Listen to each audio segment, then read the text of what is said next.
টাকা খরচ হয়েছে আনুমানিক? আমার 21,70,000 টাকার মতন খরচ আছে। আসসালামু আলাইকুম এভরিওয়ান। আমি এই মুহূর্তে চলে আসছি ভোলা জেলার অন্তর্গত বড়দিন থানার উপজেলার যে পক্ষিয়া ইউনিয়ন আছে এই পক্ষিয়া ইউনিয়নে। আমরা কখনো কল্পনা করি নাই আমাদের পক্ষিয়া ইউনিয়নে তরমুজ চাষ হবে, কিন্তু এই মহিউদ্দিন ভাই এক বিরল দৃষ্টান্ত আমাদেরকে দেখিয়ে দিয়েছে বড়দিন পক্ষিয়া ইউনিয়নেও তরমুজ চাষ হয়ে থাকে। কিন্তু এই তরমুজ চাষ প্রথমে আমরা যদি দেখি মিশরে আজ থেকে 5,000 বছর আগে মিশরে এই তরমুজ চাষ হইতো, কিন্তু সেখান থেকে আস্তে আস্তে বিভিন্ন মহাদেশে উপমহাদেশে এগুলা কি এশিয়ার ভিতরে আপনার অলরেডি চালু হয়ে গেছে তরমুজ চাষের প্রচলনটা। কিন্তু আজকে আমি তো মহিউদ্দিন ভাইকে জিজ্ঞাসা করব আসলে কত একর জমিতে বা কত করা জমিতে এই তরমুজ চাষ করা হয়েছে। ভাই কত কত করা জমিতে আপনি তরমুজ চাষ করছেন এ পর্যন্ত? আমার এই কুলে 180 করা জমিন তরমুজ করছি। 180 করার মধ্যে আমার 40 করা মানে বাদ গেছে, ওটা জলা রোগে খালাটা জলা রোগে আক্রান্ত হয়ে বাদ হয়ে গেছে। আর বাকি 140 করা জমিন আমার খেতে আছে। আল্লাহর রহমত ভালো আল্লাহ ফসল দিছে, ভালো আল্লাহ ইয়া দিছে, কিন্তু কুফুর আল্লাহর ইচ্ছায় আল্লাহর রহমত গায়ে চালানে আমরা উঠাইছি। অন্য আল্লাহর রহমত কিছু ফল আছে, কিছু ফল আমরা কিছুদিন পরে কাটবো। এই দেখেন থাই সুপার, থাই সুপার তরমুজ আমরা দিছি করি থাই সুপার। থাই সুপার, এটা হলো থাই সুপার। থাই সুপার, থাই সুপার তরমুজ অনেক বড় হয়, অনেক ইয়া হয়, গোল গালের মধ্যে লাম্বার মধ্যে আছে, গোল গালের মধ্যে আছে, কিন্তু অনেক কেটাকাটি অনেক ভালো। অনেক ভালো। আপনি ধরেন এক মানে এ পর্যন্ত যে 180 করা জমিতে চাষ করছেন, মানে তরমুজ চাষ টোটাল কত লক্ষ টাকা খরচ হয়েছে আনুমানিক? আমার 21,70,000 টাকার মতন খরচ আছে গেছে। কিছু আরো ধরেন 1,10,20 খরচ যাইতে পারে। কি আমার কামের মানুষ আছে, অনেক কামের মানুষ আছে, 3-4 জন কাজের মানুষ আছে, বেতন দৈনিক খাওয়ান খরচ সব কিছু মিলে আরো 1,20,000 টাকা মতন খরচ আছে। কিন্তু এমনিতে আপনি বিক্রি করছেন কয় টাকার মতো এই বিক্রি পর্যন্ত? করছি আলহামদুলিল্লাহ বিক্রি করছি 25 লাখ টাকার মতন। আরবদারি খরচ টরচ সব কিছু দিয়া আল্লাহর রহমত 20 লাখের মতন আমার আইছে। মানে এখন যে তরমুজগুলো আছে এগুলো হলো আপনার লাভের অংশ। হ্যাঁ, মানে যে চালানো তরমুজ অলরেডি আছে উঠে আসছে। কিছু আছে চালানো আছে, কিছু আরো কি লাভের অংশ হালকা আছে। আপনি ধরেন এই যে এটাকে কি তরমুজ বলা হয়? এটা হলো থাই সুপার। থাই সুপার। এর এক একটা তরমুজের প্রাইস কত? এক একটা তরমুজের প্রাইস ধরেন আমরা তো আপনারা কিনা খাইতে হইলে অনেক টাকা কিনা খাইতে হয় বাইরে। আমরা ধরেন এক একটা তরমুজে 300 টাকা পরে, 350 টাকা পরে, এটাতে বড় কিছু আছে 400 টাকা পরে। এটা যে ধরেন পাক না, এটা পাক না আমরা বুঝবো কিভাবে আসলে? এটা পাক না আমরা দেখলে বলতে পারি মানে কোনটা কিরকম পাক না। মানে কিছু আছে যে মানুষ থাপড়ায় বিক্রি করে, আর এই দোকানদাররা অনেকে এটা বলতে পারবো না। কেন বলতে পারবো না?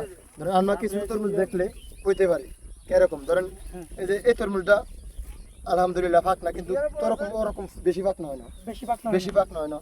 আর কিছু তরমুজ আছে এই যে এই যে তরমুজটা, এই তরমুজটা পাক আছে একদম অরিজিনাল রোয়া পাক, রোয়া হয়ে গেছে। এটা একদম রোয়া পড়ে গেছে, মানে একেবারে পাক না। হ্যাঁ, একেবারে পাক না, রোয়া হয়ে গেছে। এই যে কিছুটা আছে আবার এটা ধরেন কাঁচা, হলো কাঁচা। এটা হলো একদম জালি কাঁচা। এটার ভিতরে কি অনো চাল হয় অনো, চাউলে হয় না, এই যে হ্যাঁ ওই যে সাদা আছে। ওটা চাল হয়েছে হালকা। এটা হালকা চাল হয়েছে। জি যাক, আপনার যদি এই যে এখানে যে আপনার প্রিয় দর্শক, আপনারা হয়তো অনেকে জানেন না, এটা হলো পক্ষে ইউনিয়ন যে ইকো পার্ক আছে, ইকো পার্কের পাশে এই তরমুজ ক্ষেত অবস্থিত। আপনার যারা অফিসে তরমুজ ক্ষেত ভিজিট করতে চান অবশ্যই আসতে পারেন। এই মহিউদ্দিন ভাই এই তরমুজ ক্ষেতের মালিক, এবং এরা তিনজনে, এইটা আপনার তিনজন তাই না? এই তিনজনে তরমুজ ক্ষেত আপনার পরিচালনা করতেছে, এবং আরও বাইরে আছে পরিচালনা করার জন্য।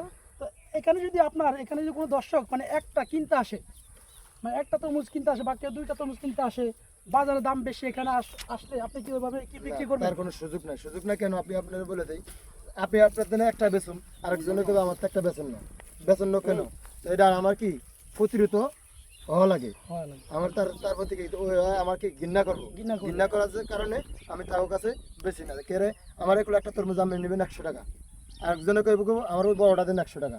তখন আমার কি চালান অর্ধেকও চালান নেব না, এই কারণে আমি খেতে বিক্রি করতে পারি না। ডাইরেক্ট পাইকারি সেল দিয়ে ডাইরেক্ট পাইকারি সেল দিই। পাইকারি সেল দেন। ওই সময় আমার সমান আইলো কি তার একটা কি মূল্যায়ন থাকে, একসাথে সবকিছু হয়েছে। আর ওই সময় মূল্যায়নটা থাকে না, ওয়া বলে এই হয়েছে, ওয়া বলবে এই হয়েছে, ওয়া বলবে কাজ হয়েছে।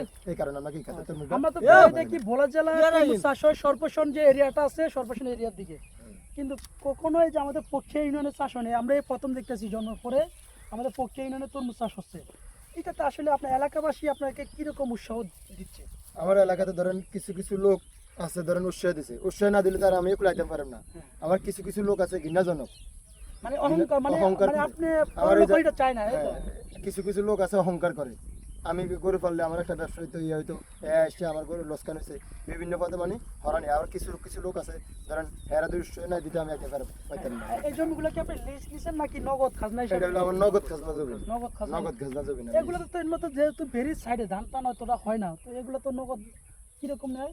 নগদ ধরেন যে সময় সিজনের মূল্য যে সময় যে যাওয়া হয় যেরকম হয় ওইভাবে। ওই সময় কি ওইভাবে। সিজন প্রতি মূল্যায়ন হয়।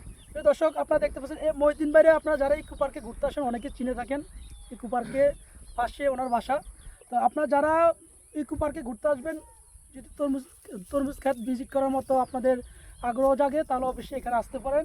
এবং ভাইয়ের সাথে যদি সম্পর্ক করে দিয়ে একটা নিতে চান তাহলে ভাই অবশ্যই দিবে, কিন্তু ওইরকম না যে একেবারে নাকচ করে দিবে।